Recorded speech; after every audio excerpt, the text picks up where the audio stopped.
And we get ready for the trophy presentation. First up come the officials. Almost always a difficult game to officiate. Did his best, I think, to try and let the game flow at times. It got a little bit scrappy, didn't it, in the second half? I wouldn't really apportion blame to the referee for that necessarily. A red card shown to Dion. But they really did put on a show, these two teams. Whilst Real Madrid have lost, they certainly played their part in that. Of course, after games like this, after every El Clasico, there is always reflection. People ask, where are these particular teams in their development? Of course, they're always measured against each other, aren't they? What do you think the reflections will be, Glenn, on where this side is, this Real Madrid side, under Xabi Alonso? Because that question is going to be asked. Well, as a team, I think they're way behind Barcelona. You've got to say that. I said earlier in the first half, you could see that Barca had a real good system. Everyone had clarity in how they were going to play defensively when they lost the ball and when they certainly have the ball. And that's not taking away anyone's individual flair. There's a system, but they've got the individual flair. Whereas I think Real Madrid are relying on individualism. It's Mbappe, it's maybe Bellingham having a great game, Vinicius tonight. You know, they're relying on individuals. I didn't really see a team that had clarity and you think, well, that's a great system, that's a difficult system to play against. But, you know, they found it hard to close Barcelona. A lot of teams will find it hard because they're so good on the ball. But no, I think there's some question marks there. I don't know if they've got a batch of players that are good players. They've got a few exceptional players. But overall, I don't see the depth of their team as exceptional. I think it's fair to say that Barcelona are the favourites to win La Liga.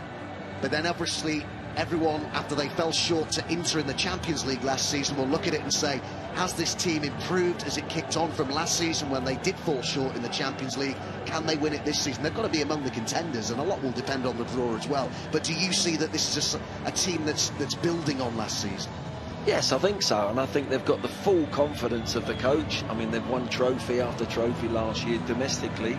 They obviously, the Champions League is one that they've got their eye on now. There's no doubt about it. As I said earlier, Adam, it just concerns me how they defend so high, close to the halfway line, and they stay square. A back four that stays square, even if it's, you know, close to the 18-yard box. So I think a really, really good side with good movement. And good purveyors of the ball, I think, can open them up. It's whether they take the chances. But as a footballing side, I look at them and I look at Man City. They're two wonderful football teams. If you want to watch a really good team that's functioning well with clarity, with the creativity, I'm sure about the glasses. Rafinha there, it's not that bright over there, surely.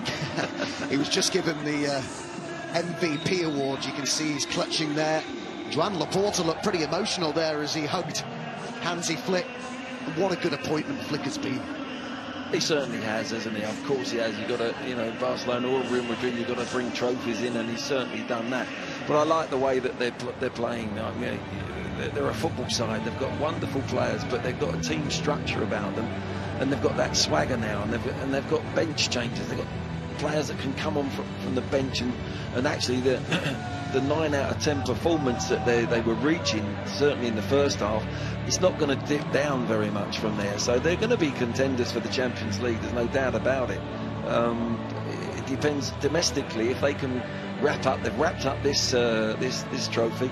Can they wrap up La Liga early in the season, as early as they can, so they can concentrate on the Champions League? So now just the trophy presentation to come. He's certainly played a huge part again tonight. Rafinha, having scored twice in last season's Super Cup final, he's repeated the feat.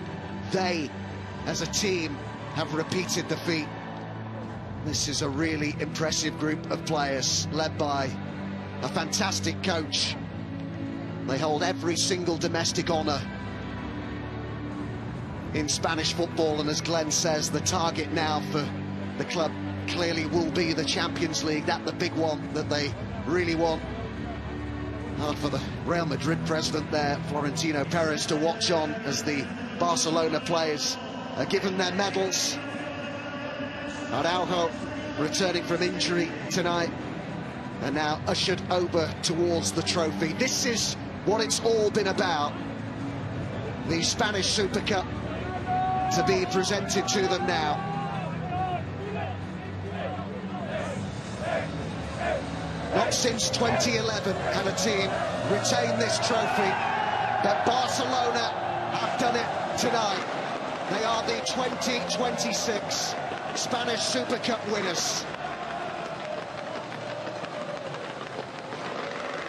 And what a game we've seen tonight in Jeddah. Fantastic entertainment, but it's Barcelona who prevail and retain their trophy.